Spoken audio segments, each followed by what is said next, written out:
So we're going to go over the second presentation. This is going to be all about scaling. To basically break it down, this definition of scaling is all about doing activities that have the least amount of work for the most result. That is the definition of scaling. Because the truth is, there are millions of things you can do to scale. Millions, right? You can film better content. You can run more ads. You can do affiliate marketing. You can set up a referral system. But there's one thing that beats everything else that'll make you the most amount of money. And it's increasing your prices. It's increasing your prices, okay? In the last 6 months, I've basically been able to go from charging $3,000 to charging over $20,000 for my consulting services. And as you guys can see, these are a few payments that we've gone. We've hit a 30K a day. And the reason why is because if you can have better fulfillment, you will increase client LTV, which will make scaling 10 times easier. It is the one lever you can pull that requires the least amount of work that will lead to the most amount of result. And so your question you should always be asking in your head is, how can I charge more? How can I charge more? And that should be the main question you're asking yourself. And so I want to put this in real use, okay? A lot of you guys are charging around $4,000, right here, $4,000. Let's say you book 30 calls, you close 10 deals. Your upfront, assuming that you collect half, is around $20,000. And your cash collected after 6 months is around $40,000. That's not bad, right? A lot of you are charging around 4K, and your question is, how can I charge more? On the other hand, my average LTV is around 16K right now. So we've calculated this across the board. Out of the 60 clients that we've dealt with, average LTV is 16K. Let's say we booked the exact same amount of calls, the exact same amount of closed deals. The upfront is only twice. It's only double. It's $40,000, right? Assuming that it's half. But the cash collected after 6 months is $160,000 compared to $40,000. You may not see the return immediately, but in a 6-month time span or a year time span, it'll be the biggest difference in the world. You know, with the same amount of input to book in the call, to close the sale, and all of this, we are profiting 4x the person that has an average LTV of 4K. So I'll be going over basically the two things that I focus on in order to charge over $20,000 for my services. And the goal of this presentation is to get you to add an extra 2K on top of your current offer. So let's say you're charging 6K, how can we charge 8K? Let's say you're charging 10K, how can we charge 12K? You know, how can we charge more and bump up that price? And the two things I'm going to cover, the first one is marketing strategy to attract higher ticket clients. And the second one is the complete fulfillment system in order to actually deliver results so that you can charge this amount, okay? So here's what you'll be able to experience when you charge more. First of all, you make more money, obviously. You get more profit. It's pretty simple. You attract higher quality clients. There's a saying when it comes to like dealing with actual service-based businesses, the person that pays $500 is going to be 100 times more hard to fulfill than the person that pays $10,000. Every single fucking time. Because the person that pays $10,000 understands that your time is valuable. You know, I've hopped on a few one-on-one calls where before I even start talking, these guys are thanking me for their time. And I knew I was doing the right thing when I hopped on a client call and the guy was just like, dude, thank you so much, man. You're hopping on a one-on-one with me. And I'm like, bro, you paid for this. Like, what do you mean, you know? Like, you literally paid for this.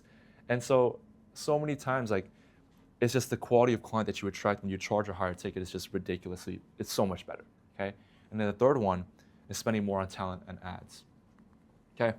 So before I even dive into that, I want to touch on this point.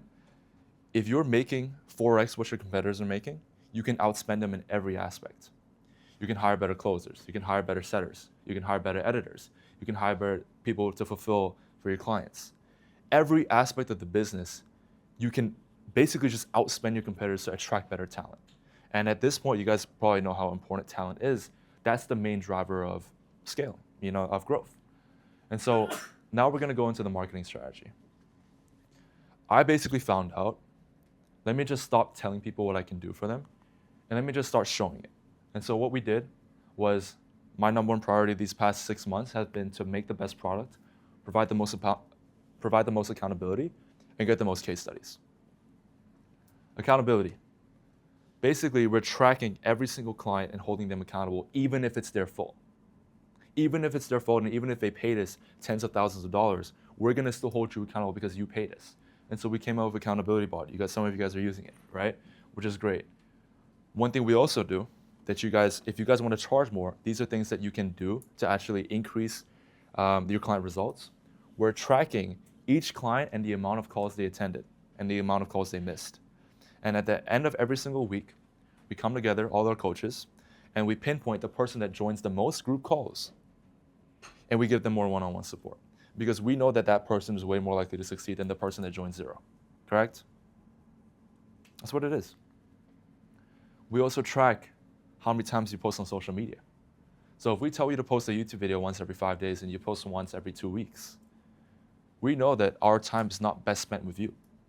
We know that our time is best spent with someone that actually listens and does post every 5 days. We track all of this, right? This is especially important for you guys, especially if you launch a Done With You. Because the most important thing in marketing, especially in a sophisticated market, is proof. How can you show more? That's the most important thing. And so the ultimate goal and the only way that you charge more, charge 10, 20, 30K, is you have a fuck ton of case studies. You have so much proof that it's undeniable that they need to work with you. That is the best way, okay? And here's what every single one of you told me. Compared to previous programs, you're so much better in every aspect. And it's not even close, right? I've worked so hard on the fulfillment. Some programs you guys have joined, I'm not gonna name any names, but there's absolutely no community. There's no group calls. It's just outdated video modules. They throw you some videos and they throw you a CSM and they call it a day. And their entire focus is all marketing, no fulfillment. It works. That model works, but I promise you it's short term. And eventually the people that get burned by those people will eventually band up together and all kind of start this whole crazy, social media rant. I'm sure you guys have heard about. I'm not gonna say his name, but there's a lot of shit going around about that guy, right?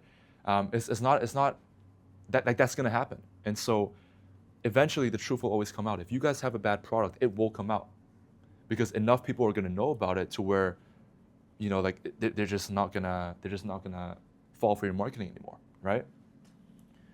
And so what this does is it creates a marketing mode because nobody else is focused on fulfillment. Everyone's focused on the marketing, right? Everyone's focused on the marketing.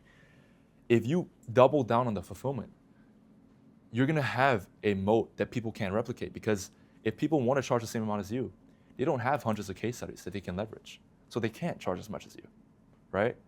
On our sales calls, what we do is we just literally just show the wins chat. And because it's so up to date, people are just like, oh my goodness, I've never seen anything like this. And it's because of the fulfillment, right? So people can't fake testimonials, which is why you focus on it.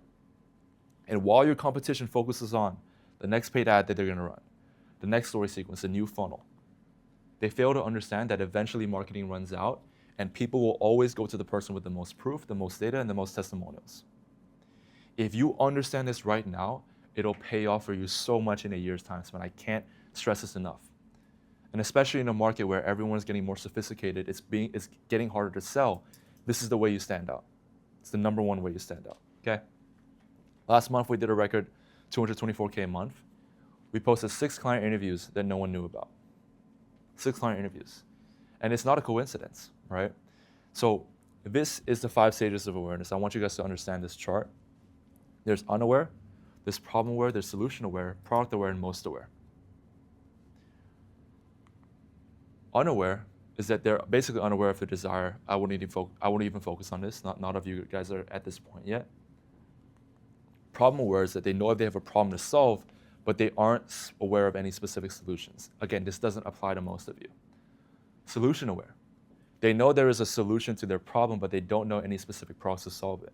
Majority of your clients are in this boat, right? Product aware as well. They know your products exist, but aren't completely aware of all it does. And they aren't convinced of how well it does, how well it actually helps them. Now, if you are dealing with a sophisticated market, 70% of your prospects get stuck here. 70%. They know you have a product, they know you have a solution, but they just don't know if it can help them. And then we got the most aware. They know of your product and they know what it does, but they haven't gone around to purchasing yet. Your goal is to take people from product aware to most aware. That is your goal. And a lot of you are too concerned with focusing on the unaware people and the problem aware people. But the problem with that is that there's too many stages to go through. And too many of you forget that These guys are one step away from buying your service, that you don't focus on them. You don't show them what they can actually do, right?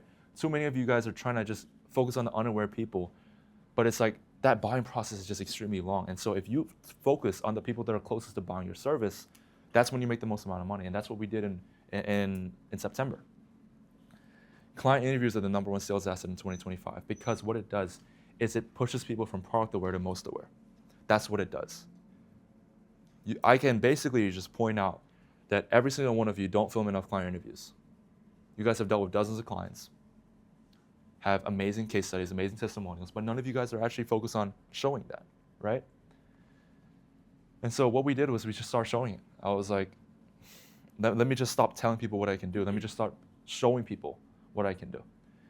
And so we created this, and keep in mind, these don't get crazy views. We got 3,000 views here, 4,000, 300, 1.8K, 500, 1.7, nothing crazy, right? And we just posted a ridiculous amount of client interviews. And that's when we made the money. That's when we made the most amount of cash. That's when we hit the record month, and it wasn't a coincidence, okay? The reason why I love client retreats, in-person meetups, is because I get to sit down with the client, celebrate their success. They get to tell their story and how it feels to actually make this amount of money. And for a lot of people, that's what people want. Nobody actually wants the outcome. Everybody wants the feelings that are associated with the outcome. If you make 100K a month today, your lifestyle would not change. The only thing that would change is your feelings. How much better you feel about yourself. Because every single one of you are high achievers. You want to achieve your potential. The only thing that changes is your perception of yourself. You won't live a different lifestyle. A lot of you are already living your dream lifestyle. You're traveling whenever you want. You have nice clothes. You have a car. You have a nice apartment. Nothing changes. But it's the perception of yourself that changes. It's the feeling of success and feeling of fulfillment that changes, okay? So that's what you show. But here's the problem. Client interviews are fucking boring. Nobody wants to watch them. It feels like a sales pitch, right? And very, very few people actually want to watch them. So here's how to make them compelling. You don't position it as a client interview. You don't position it as a client interview. You position it as, here's what he did differently to allow him to scale. They should not know it's a client interview until halfway in the video. And that's when they're already trapped. You know, like they should not know that it's a client interview, straight up, okay? This is the title that worked really well for us. He makes $137K a month with his consulting business. Here's how. This looks like a podcast, if anything. It doesn't feel like an interview. That's how you want to position it as. Because the moment that you guys get these people to click, it's wraps. If they watch this video, they are so nurtured. And here's what you want to talk about. You want to talk about how he felt, you want to talk about the dream, and you want to talk about the transformation. That's what you want to talk about. And here's the structure that you follow. You need to have a hook that has a desired outcome that these people want. And so in my scenario, it was $137K a month consulting business. For you guys, it may be how he generated millions of views, right? For someone like Isin or Leo, you guys are selling sales coaching. It could be how this guy made 20K a month in 2 months of trying online sales, right? It has to spark curiosity, and you have to have the desired outcome to spark that curiosity.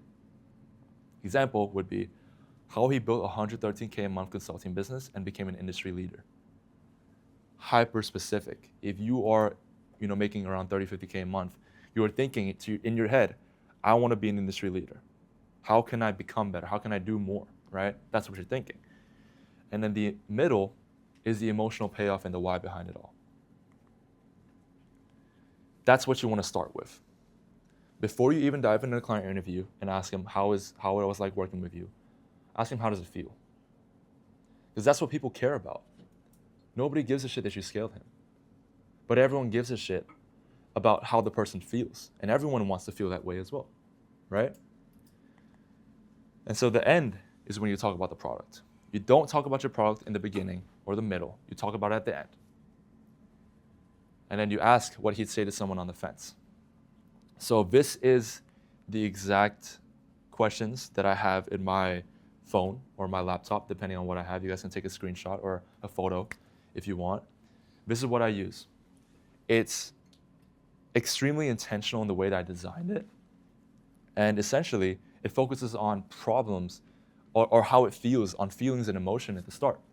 And then it goes into, like what was your first impression, all this type of stuff. Okay, that's what you guys do, and it shouldn't be like a script. The first thing I say is fucking free flow. Like it shouldn't feel like you're asking a question and then he's getting an answer, and then like no, it should feel like a conversation. The best client interviews are the ones that feel like a podcast, all right? So if this is just a framework you can follow, that'll help you guys out. Another thing that I want to say is setting the expectation is much more important than getting the client the result. And what I will say, it's like, this is a onboarding trick for you guys. There's clients that have joined me that have went from 5K to over $20,000, $30,000 a month. And their goal, or what they thought they could achieve, was 50K a month.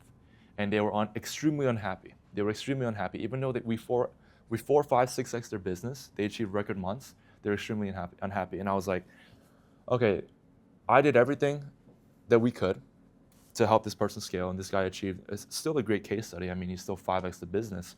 Why is he not happy? The problem was I set the expectation wrong.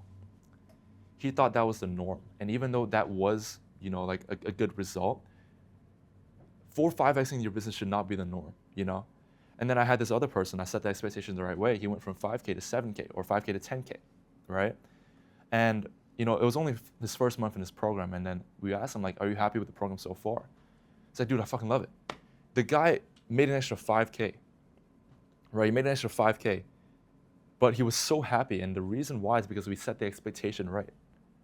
A lot of you are promising the world, and there's no fulfillment that can actually deliver on that at scale. So the one thing that I recommend you guys to do is just dial back your expectation setting and get your clients to set the expectation for themselves. Do not set it for them.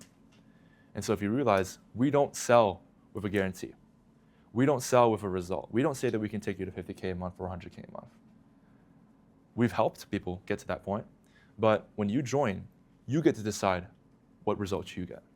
That's the most important thing when it comes to fulfillment. It's never about the result, it's about setting the expectation, okay? So, most coaches focus on the new marketing strategies, better view sales, more paid ads. I focus on higher conviction, better fulfillment, and more proof. And everything good comes from charging more, right? That's why fulfillment is key. And so fulfillment. Why should you focus on fulfillment? I mean, I shouldn't really have to convince you guys, but here are a few reasons. You get more case studies. And you imagine like your prospect coming across your page, if he can look at over 100 client interviews, why the fuck would he not buy? And think about how many people in your industry even have 10, 20 client interviews up. Nobody. You look at the biggest industry leaders, there's a reason why they're industry leaders, because on the back end, they have a second channel or maybe another channel where they post a shit ton of interviews and a bunch of proof. I can name one guy off the top of my head, Daniel Fazio, Client Ascension. He runs a company that does over $1 million a month.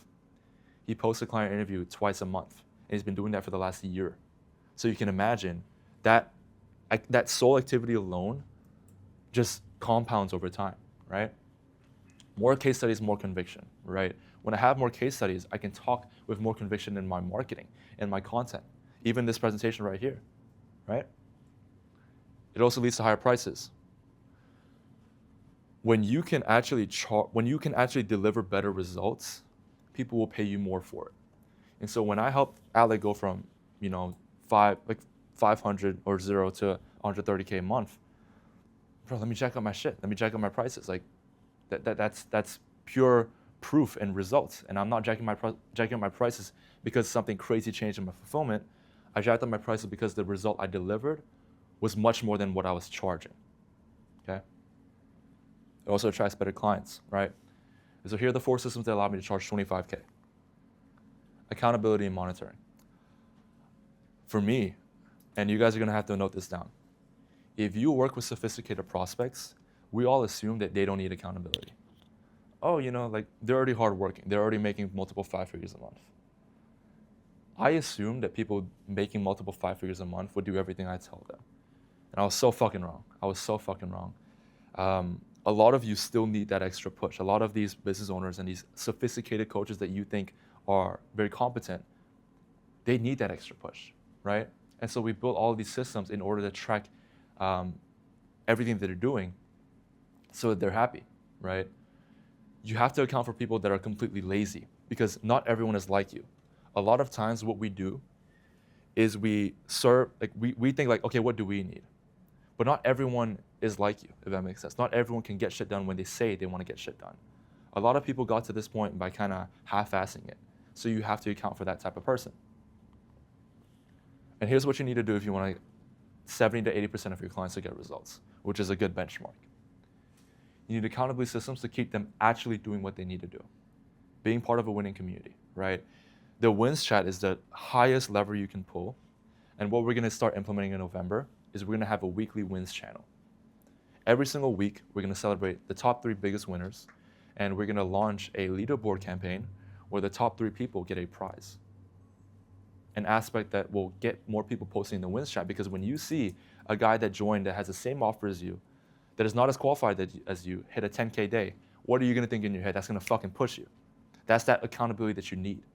And so when other people are doing better than you and they join and they're maybe not as qualified, that's going to push you. That's part of the reason why Andrew scaled. Andrew saw Alec and Sheldon hit 100K a month. It's like, fuck, man, why am I not there yet? That's what got him to push. So sometimes it's not about the strategy, it's just about holding them accountable, okay? Another thing is, I don't want to spend 5 to 10 minutes on every single one-on-one asking, what did you do? What's the data? What are the metrics? No, right? I just look at your dashboard, the KPI dashboard that you fill out. I pinpoint the exact problem, then I tell you how to fix it. My one-on-one time is only spent telling you what to do and how to do it. I don't want to spend one-on-one time asking you questions and asking about how the business is going. I should already know how your business is going, right? That's how you build fulfillment for scale. The 50-50 rule. This is extremely important because we're in the service-based business.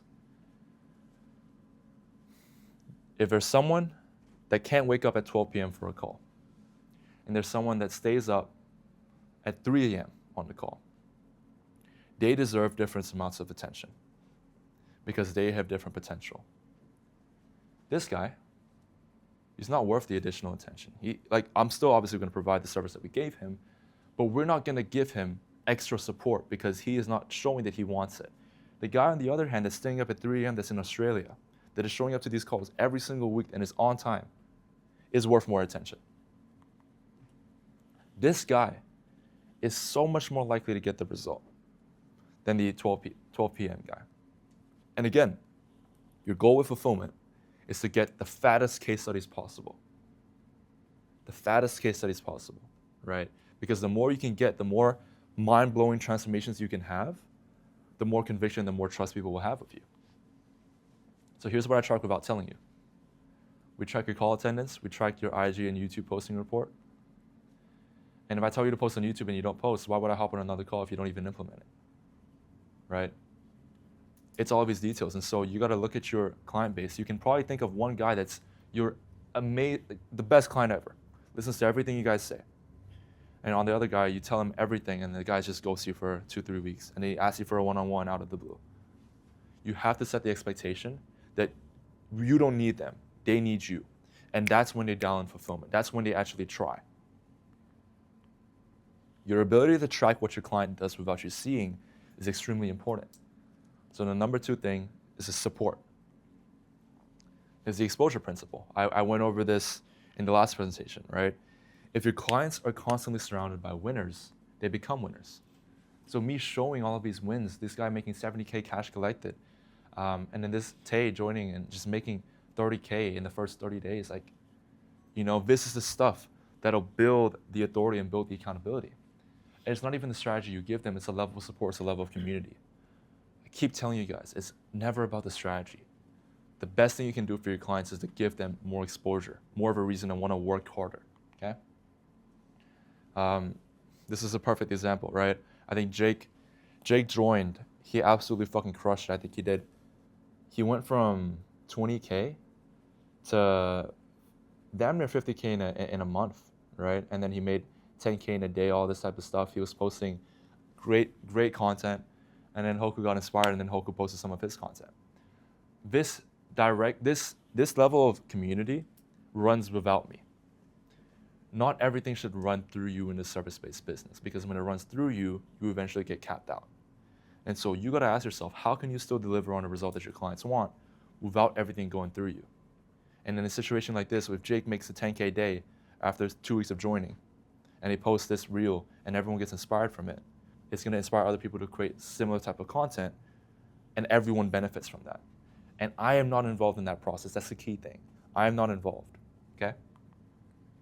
It will do more than any strategy you can give them, right? So my rule, personally in my community, is I need more than 50% of people in my community making at least 5 figures a month. Because when you join, I want you to be the smallest fish. So if I exceed that cap, I'm just not accepting more clients. I'm just not accepting clients below 10K a month. There's no reason. Like, there's a reason why I love hosting these masterminds. Everyone here is advanced. Everyone here is already at 10K a month, you know? So now it comes to support systems. Every single person gets a one-on-one direct support channel. You guys should implement this as well. Every single person, okay? This is all sorted. We have Loom support and one-on-one check-ins. So if someone does need additional support, they can actually submit a Loom and ask for help on a specific aspect, right? And then one person in our team will film a Loom going back. If they still need one-on-one support, cool, we'll hop on a one-on-one call. But this also removes the need for repetitive one-on-ones that it's hard to schedule, and it's like, there's no need for that, you know? We also track the amount of check-ins we do with each client. So if you guys see, like, if you're not replying in the Discord, we will check in with you, and I track what my CSM does on a day-to-day basis in order to make sure that these clients are accountable. The group calls.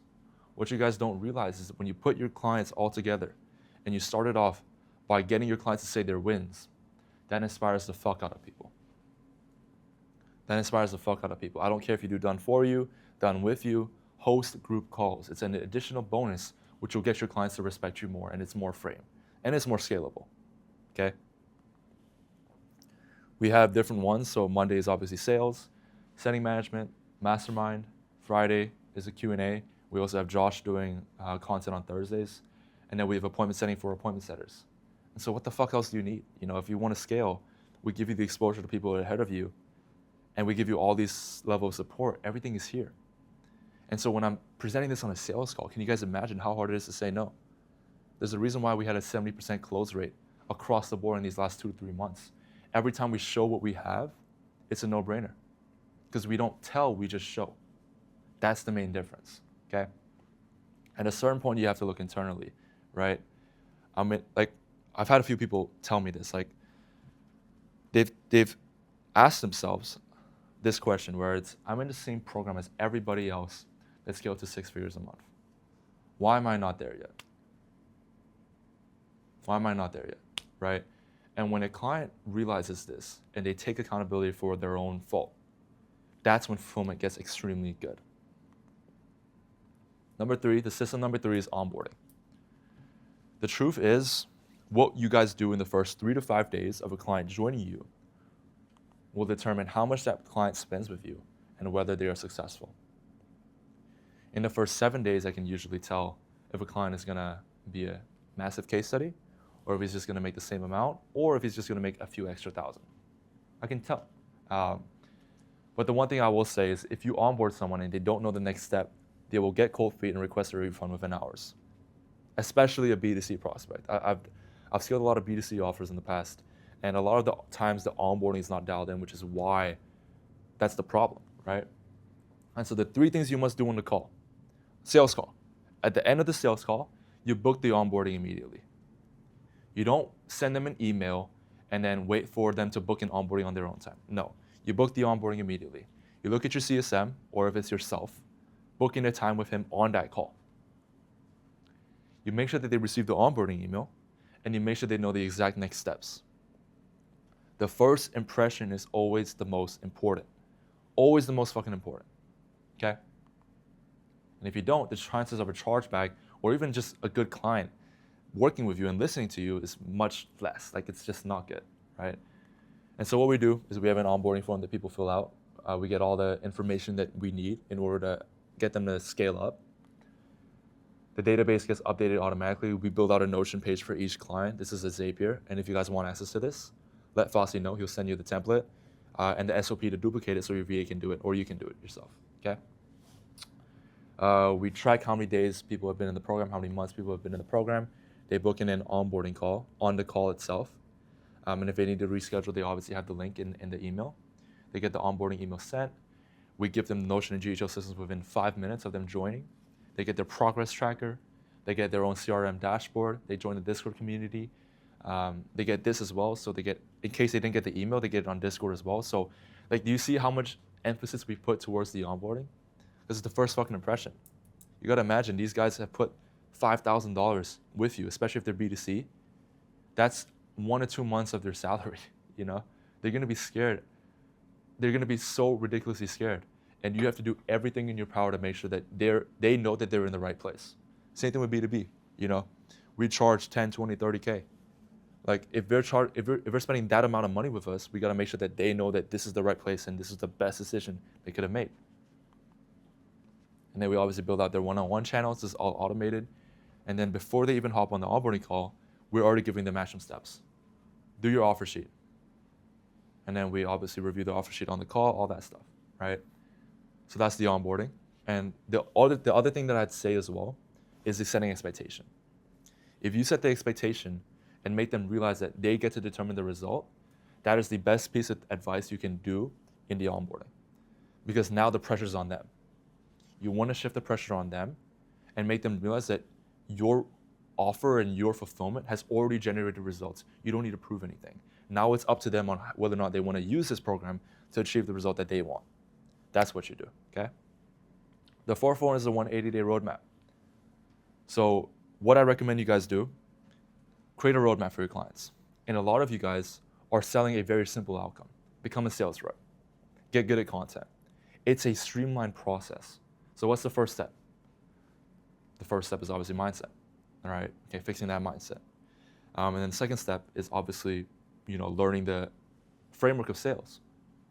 The third step is actually doing live role plays. The fourth step is actually doing the graduation call. The fifth step is actually landing a role and doing outreach. You can SOP that out into a full-on roadmap that you can repeat over and over and over again. Same thing with content, right? Now for us, B2B, like scaling coaches is a bit harder because they need more of a personalized support, which is why we tweak the roadmap for every single person. But if you're selling B2C or you're selling one aspect of the B2B like content, that's ridiculously easy. You just build one roadmap one time, you build out SOPs for each thing, that's 70% of your fulfillment done, just like that. Because the number one thing that people like when they join, and the reason why they join, is for more clarity, okay? The purpose is to get them familiar with your systems, set expectations, and build confidence. And then they also get access to video modules. This is a cheat code, obviously. You build it one time, and you get to use it over and over and over again. Over here, they book in a warm-up call with me, so they understand strategy. I'm personally talking to them. I'm telling them what to work on. So if you realize, like when you guys got onboarded, I wasn't the one running you through all the systems. Like that's Jacob, right? What I was doing was I was looking at your numbers, pinpointing your problem, telling you what to do. That should be the only thing you guys are doing, especially if you want to scale. Accountability, phase one is sharpening the offer. So the most important for us, sharpening the offer. Again, that's the easiest, the lowest effort thing that I can do to generate the highest result. So that's the first thing we're going to do. As soon as we sharpen the offer, we want a quick win, right? We want a quick win. So they go through the offer mastery, all that stuff. They go through the offer sheet. This takes max a day to set up. Immediately after that, cash injection. Let's literally kill all their doubt by getting them a record week or a record sale, right? And so what we do, a lot of clients, they don't know that past leads are a complete gold mine. So what we do is we get them to reach out to every single one of their past leads, get them a bunch of quick wins. And when they make 10K in their first day of working with us, guess what? They're gonna listen to everything we say in the next 4 to 6 months. That leads to better clients, that leads to better results, that leads to a fat case study, that leads to referrals.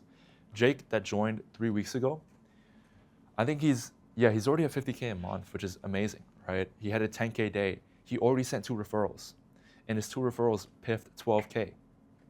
Off of one client, I got 2 referrals, so 24K off of referrals, and then he personally paid 12 as well. That's $36,000 just because I had good fulfillment and a good onboarding process where I got him a quick win. He's only been in the program for not even a month, but he's already sent 2 people my way. So you guys got to understand, like, this is the things nobody talks about that leads to the most amount of effort, especially as it compounds, okay? So we get them video modules to watch in case they don't know what to do. The other thing is optimize their profile, right? Implement the story strategy, market research, all of these different things. And then content. Content. So realize how I didn't do content first, because content is one of the hardest problems to solve. What is the one thing that'll build more conviction with your clients, that'll get them the result that they want to get them to trust you? And then you do the long-term stuff. So content is at phase 3. This takes more time. It's built on the momentum from phases 1 and 2. So because you already have momentum from the offer and already have a few sales from what we taught you, now you're going to listen to us for the content. Guys, the sale starts the moment that they pay. It doesn't end. You still have to sell them on why they should listen to you, okay? They get the videos, obviously, they understand the notion, they create 5 scripts, book a one-on-one call with Josh, who's helped me set everything up to where it is today, and that's where it is. And then phase 4, converting leads. The appointment setting, the closing, right? This is not the hard stuff. You improve the closing rate, more revenue per lead. You watch the setting, closing video modules, do all that. You get customized DM scripts, sales scripts according to your niche and your tone of voice. So what we've done is we trained a Claude, we fed it our most successful conversations, and I'm talking thousands of screenshots. And then what we did was we put 3 YouTube videos from the clients and we put them in this Claude bot and we tell them to restructure a appointment setting script for inbound, outbound, post booking in their tone of voice. Now their setter can use that. Boom, right? Closing as well. And then phase 5 is building the sales asset. This is the VSL. So it's a long setup. It takes 1 to 2 weeks. And the things that take longer, you always want to do that towards the end. You always want to do that not towards the beginning. You want to get them a quick win at the start to build that trust. And because they've already built momentum, because they already have trust with us, now we can actually build the VSL that takes a bit longer, right? And then phase 6 is paid ads. Assuming the client's already profitable, they're already at 20, 30K a month. That's around the perfect time to run ads. Ads modules, create and set up paid ads campaign, and then phase 7 is hiring an appointment setter.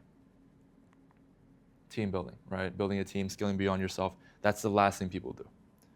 And so how could you restructure your fulfillment to get them the best win and build the most amount of conviction in the early stages so that towards the later half, they can actually listen to you when it comes to longer term projects like the VSL, you know? That's the most important thing. Training protocol, video modules, CRM, all this type of stuff, and then we have all our SOPs in one place. And obviously we monitor and keep everyone accountable. We give trackers and dashboards. All this stuff, we track everything. And then when you track everything, you can double down on your A+ clients. Get them better results. We're in the game of service. We're in a service-based business. You need to show people that you have the best results in the game. And eventually, the market is going to be so sophisticated that the person that has the best fulfillment will always come out on top. Always. It's never going to be the marketing. People are going to see through the marketing, okay? So when does this apply? This only is helpful if you're already at 10 clients-ish. A lot of you are already at 10 clients, so this is very practical for you guys. If you're not at that point yet, don't focus on this. Just double down on your marketing, get more clients, actually just generate more sales, all that stuff, and you can get back to this later, okay? This will lead to the most result if you focus on it. It won't get you a record month right now, but I promise you, if this is top of mind in a 6-month time span, this is gonna be the reason why you guys are at 6 figures a month, okay? It's a compounding effect. The good word of mouth will compound, your client testimonials will compound, your results will compound, and you will just have the good reputation in the space and the best reputation, which is you can't create through any piece of content. This is just good word of mouth, and that's what you really need to focus on, especially for sophisticated markets in the B2B, right? If you know someone that got a result from joining me, you're automatically gonna join me, even if you don't look through the case studies. And so I had a guy, like the 2 testimonials that Jake sent over, they haven't watched one piece of content. They're like, Jake got the result. I know Jake, he's my boy. Boom, 12K, you know, like that's the stuff that you guys gotta learn and understand, okay? So what are your next steps? Implement these 5 systems to charge premium prices. Accountability. Create a KPI tracker for your niche. How can you track their inputs every single day? This could be tracking how much times they do a live role play, how many video modules they watched, you know? This could be how many content they posted. What is a KPI tracker that you can create for your niche? set up a dashboard, track who fills it out, double down on the top 50%. It is very, very easy to see who's actually worth focusing on. Number 2, proof. Film 3 client interviews this month. A lot of you are full-time, y'all are traveling, y'all are hanging out with your clients, but you're not filming client interviews. What are you guys doing, Film some client interviews. Note down your top 3 best clients right now, send them a message on WhatsApp, schedule a client interview in person. And if you can't do it in person, then do it through Zoom, and then wait till you do it in person, and then refilm it again, okay? Edit for emotion, right? Understand the concept of how to actually structure a client interview. That should be sorted. And make them the center of your marketing. I'm moving away from talking about how much I make to now talking about how much my clients make. That's what I want to do. And when people see that, they see my emphasis is not on me, it's on my clients. Community. Set up weekly group calls. If you can, host an in-person client mastermind. I was just talking to Alessio and Brian about this, right? One of the best things you can do is host in-person events to get people together, because the biggest thing that you guys struggle with is FOMO. If you can create FOMO in your marketing, that's going to put you in a position that nobody else can replicate, okay? Create a wins channel. Invite guest speakers, protect community quality. So if someone just isn't a good fit for the community, don't accept them just because they'll pay you. You have to learn how to say no to clients in order to build a community, right? And I promise you, if you say no to upfront money, you'll make more money in the long term, because you protect the community quality and people want to stay in there. If a community gets too diluted, no one will buy your recurring program, if that makes sense. And then invite guest speakers. A lot of you have access to people that your clients look up to. Host them, talk about them. It's great, And system number 4 is onboarding. Map out what each client does from day 1 to day 7. Get extremely clear on that. And if you guys are clear on that, that will build the most amount of trust ever, okay? You want to implement BAMFAM. BAMFAM stands for book a meeting from a meeting.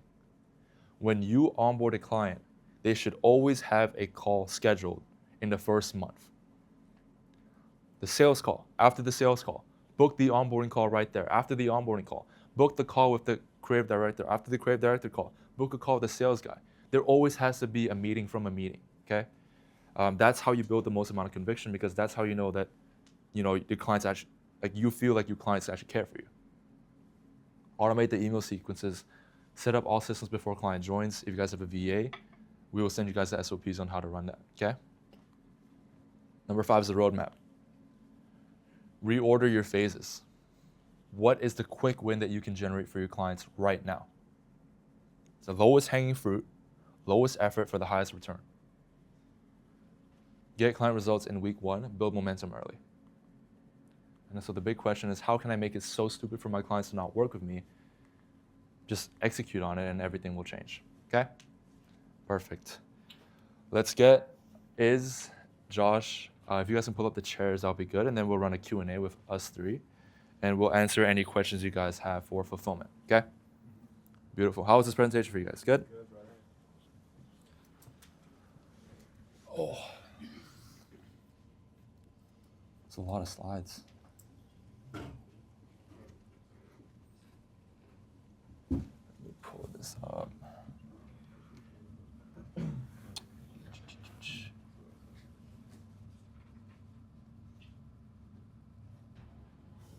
Okay, cool. Got one more?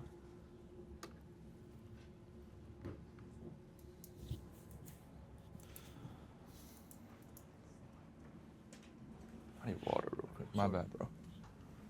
Bring a chair there real quick.